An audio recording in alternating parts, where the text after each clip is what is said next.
Hello everyone. What happened to the Galaxy made me think we can actually win. On Friday, Chongchu wrote on Spectrum, there are no current plans to have a base building module for the Galaxy. And people reminded Chongchu that things were very different last year at CitizenCon. And later Chongchu wrote that Galaxy will get a base building module. Now, this is not a full win, because Starlancer BLD will be in a game before Galaxy, but it's something at least.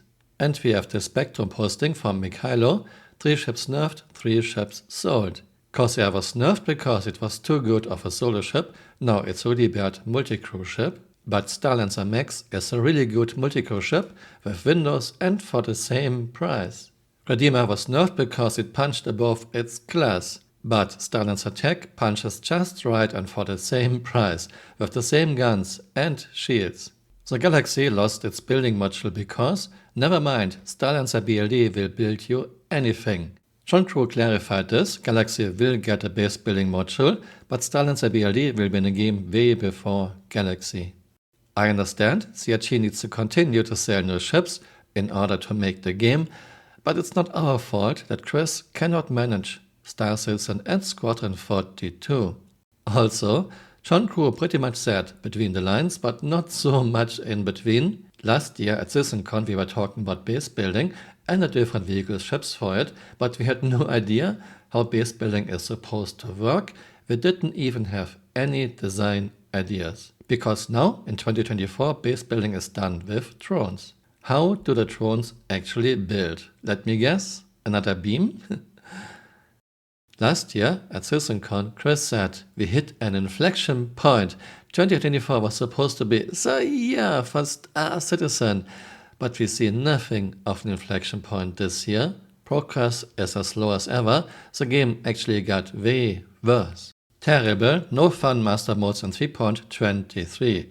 For a possible console port, terrible, very user-unfriendly Iron Man UI in 3.23.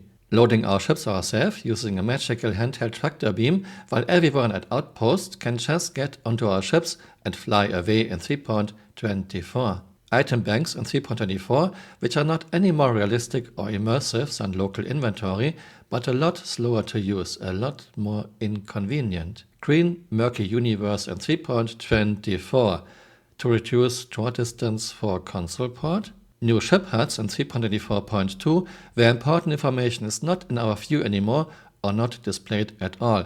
For example, you cannot see your EMP cooldown. New Fisher Price MFDs in 3.24.2 which have horizontal scroll bars inside the MFD. Good luck using MFDs in combat. Corsair nerf was really bad. The 2 size 5 lower guns at the front are pretty much useless now. Redeemer had way too much shields for her size, but nerfing the manned turret guns from 2 size 5s to 2 size 4s is not justified. I want to ask you to vote with your wallets this IAE. Give Chris something to think about. Of course, I don't want Star Citizen to fail, but I have no confidence in Chris anymore. Chris is the reason we have so little in Star Citizen in year 13. Chris is still prioritizing eye candy, fluff, time sinks and cool cinematic, and still neglecting basics, basic mechanics, some very basic physics, fun and interesting gameplay. Chris has his wild ideas or he saw something in another game and he wants it in Star Citizen. Chris puts people onto his new idea only to throw it into the trash 6 months to a few years later. There are many examples of this. And of course, reworks of reworks of reworks of reworks, because having a plan, having a concept is not how Chris does things. It is not our fault that Chris has so little to show for year 13 and more than $730 million.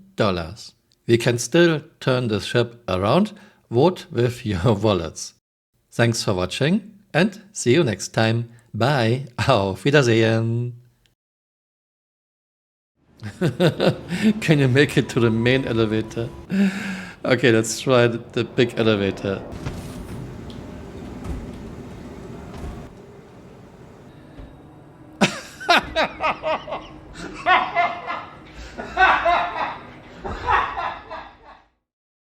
Hey, you're still here. You might want to join me on Twitter. My Twitter account is Camural_S C.